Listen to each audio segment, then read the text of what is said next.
Welcome to Hope Academy. My name is Mr. O, and today I'm going to be covering over a concept called conditional probabilities.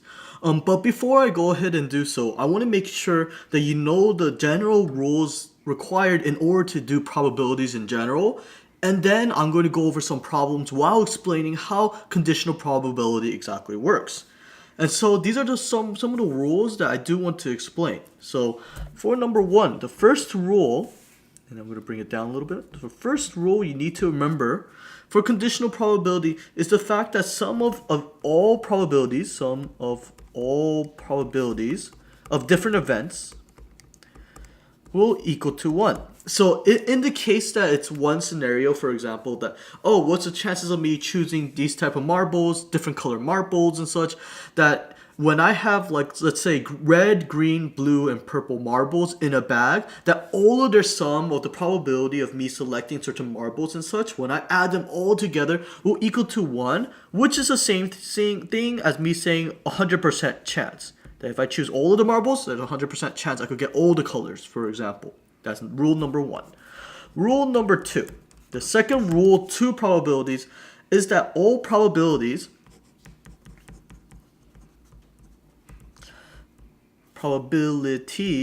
must be between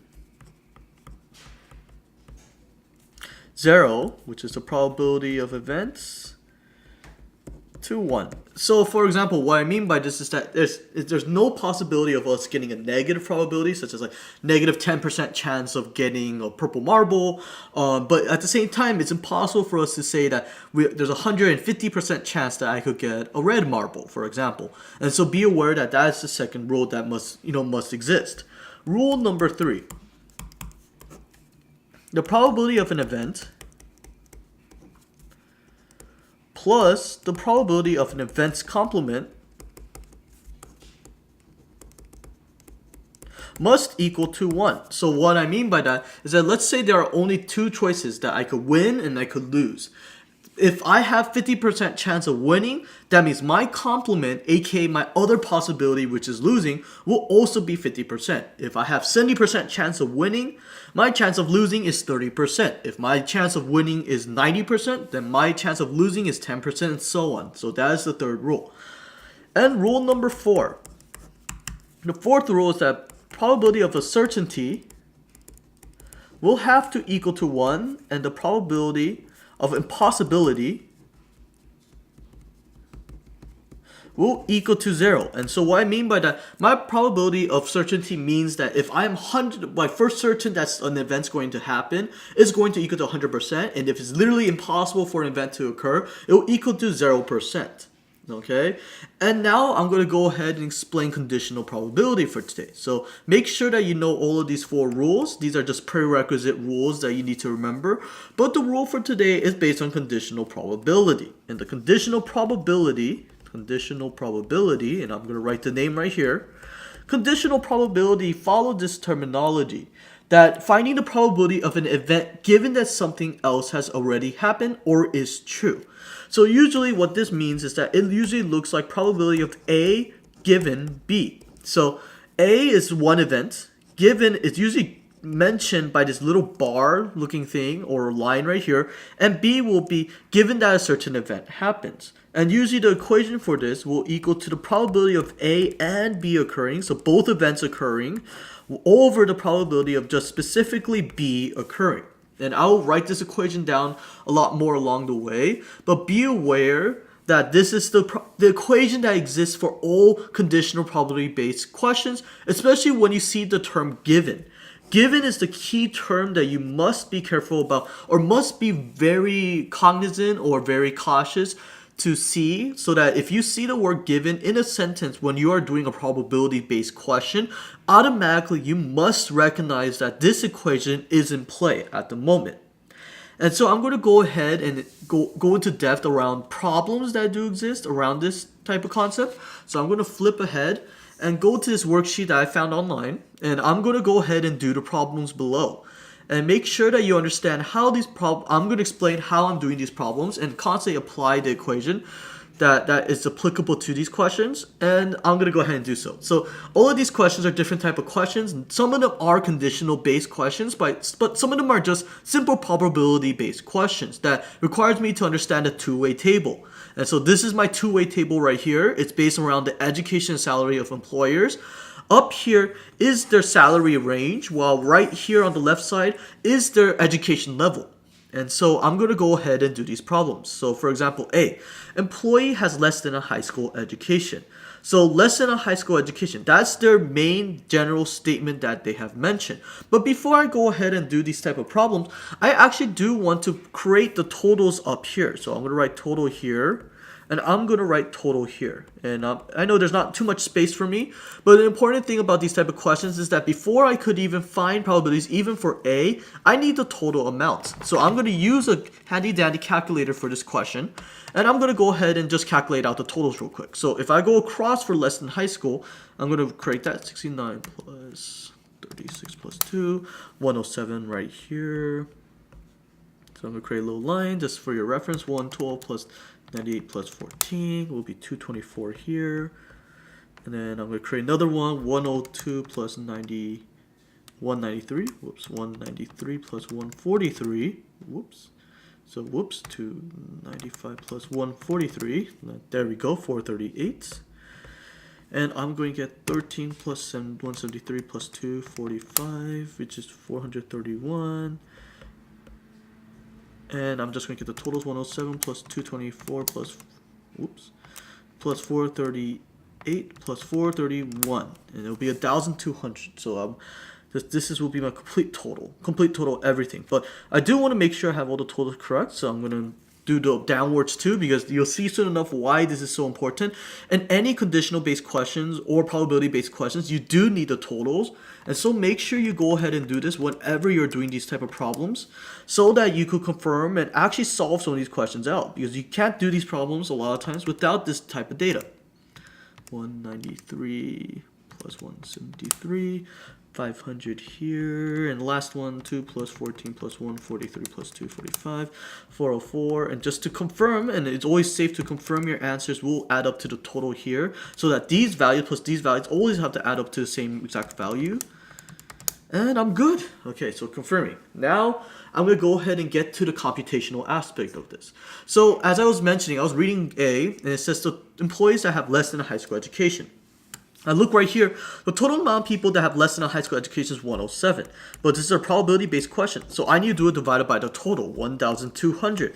And that completes my solving for this question. So 107, which is less than a high school education, over the total population. That's the assumption if they don't tell you otherwise. So I'm going to continue to B. The employee earns under $20,000. So under $20,000, I got to look at the total, and it's 296. So it'll be 296 divided by 1,200. Okay, I am done. Be aware that I am not simplifying the fractions on these questions. The main reason why is that unlike mathematics, where a lot of times the simplified answer is the correct answer, in statistics, in order to gain an idea about what the total sample size is and such, it's actually more recommended just to leave the answer as it is, which makes your life a little bit easier. And to continue, so employee has over $30,000, okay, over $30,000, and has less than a high school education. So high school education, over $30,000, it says 2 out of the total, which is going to be 1,200. Okay, so a lot of these questions are very straightforward. Be aware, be careful that because the question mentions the word and, it means that I have to take both this condition along with the fact that it's less than a high school education, find that the two intersect right here, and that's how we will get to this answer. So for D, it states that P of employee earns under $20,000 and has a college degree. So under $20,000 has a college degree. So it will be 13 out of 1,200. And that completes, same sort of method where it intersects and whatever not.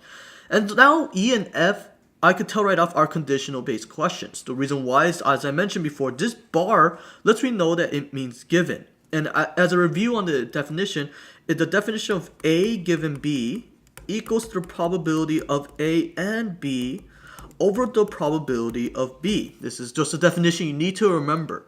And so for this question right here, when it states that employees earn over $30,000, this is going to be my event A right here. This employees earn over is going to be A.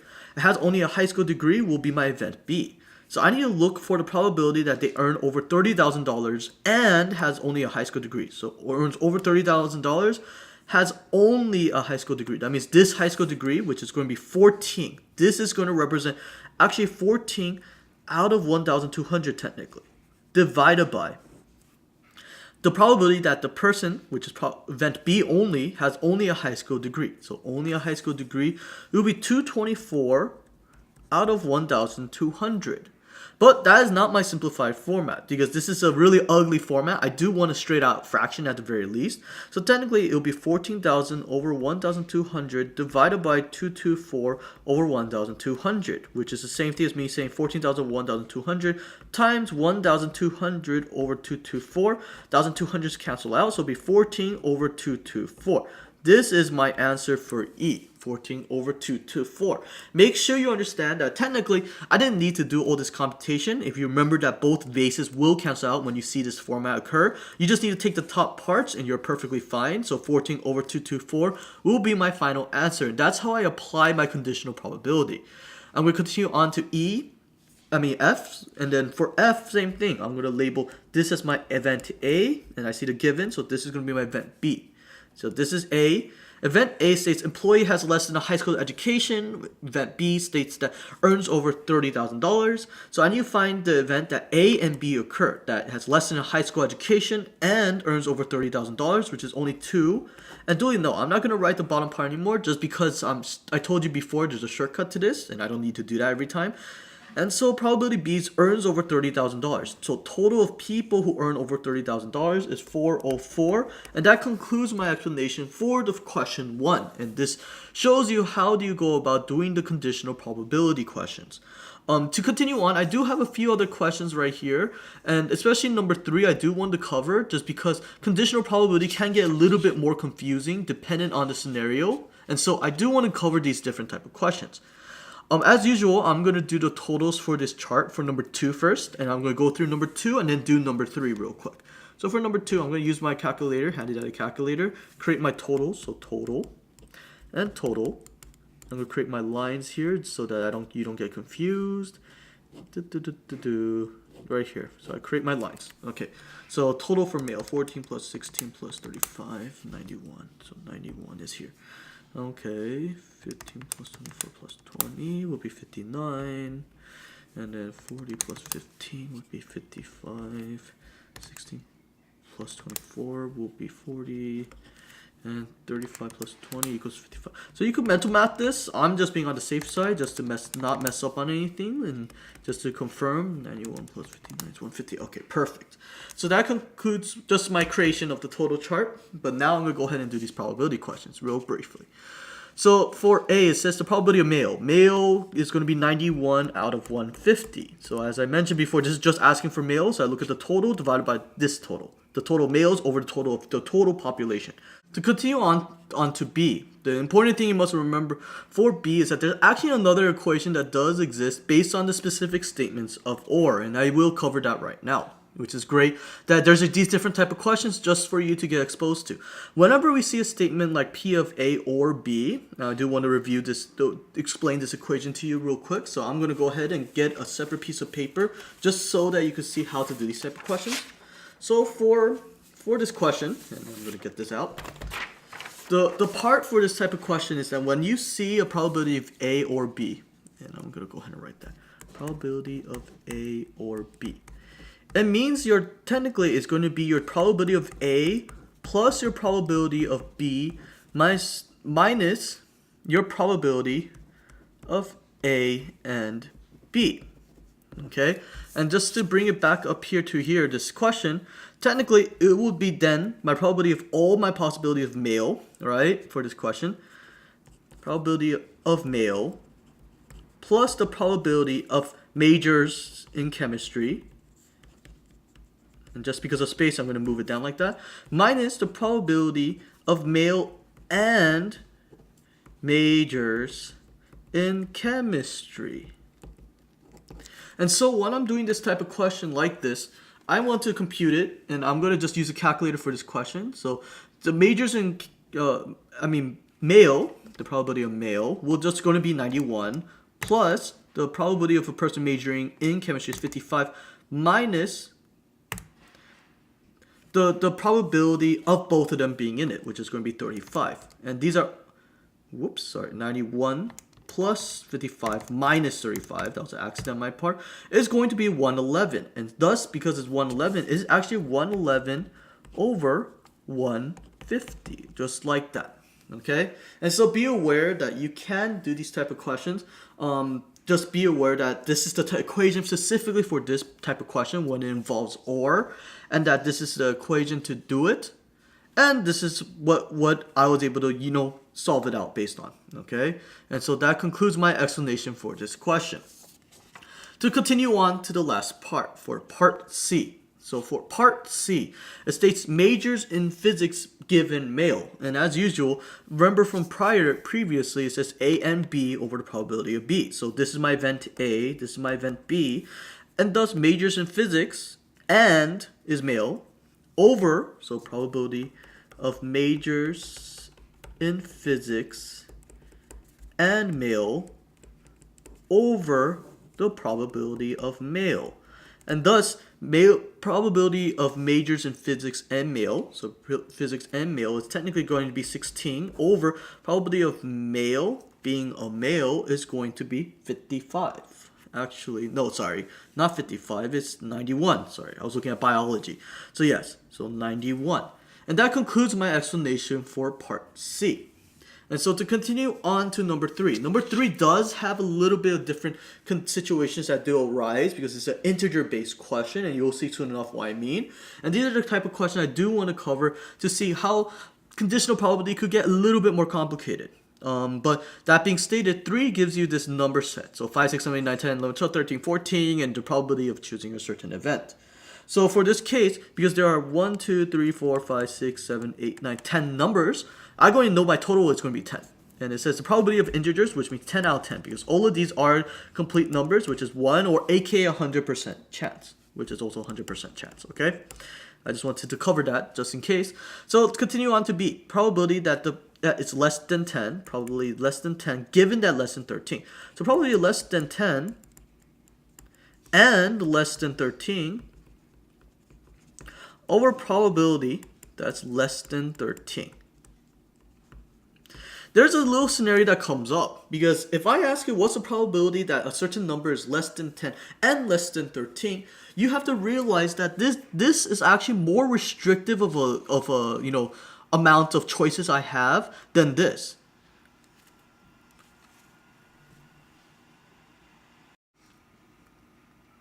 Because it is less restrictive to be less than 10 than less than 13, the important thing we must note is that means literally the same thing as me just saying what's the probability of less than 10 over probability less than 13 for this question. And so because now that I'm looking for a probability less than 10, technically it will be 1, 2, 3, 4, 5 choices. So it's going to be 5 on top over, well, less than 13, which is 1, 2, 3, 4, 5, 6, 7, 8. And so it's technically going to be 5 over 8. And that concludes my explanation for B. To continue on to C, same sort of thing I have to do. So understanding that this is going to be probability of greater than 10, than 8, and less than 11 over probability less than 11. For this type of question though, if you notice, there's 2 conditions that do apply that do not cancel each other out. There's no more restrictive thing. It's basically asking that if it's greater than 8 and less than 11, that has to be between 8 and 11 basically. So it will be 9 and 10. So 2 over less than 11, which is 10, 1, 2, 3, 4, 5, 6. So 2 out of 6 choices. So that concludes that. And for D, the probability of greater than 7, and, because it's another conditional question, and greater than 12 over probability of greater than 12. And as I mentioned before, if you look right here, greater than 7 and greater than 12, we got to look for the one that's more restrictive. And for this question, if it's a number is greater than 12 already, it will for certain be greater than 7. So it's basically saying what's the probability of greater than 12 over the probability greater than 12, which is technically 100%, 1 or 100% chance. And that concludes my explanation around conditional probability for today. Thank you so much for watching this video. Please do like our Facebook page or subscribe to our YouTube channel so that we can continue to make these type of FASTREV videos for you. I hope you have a wonderful day.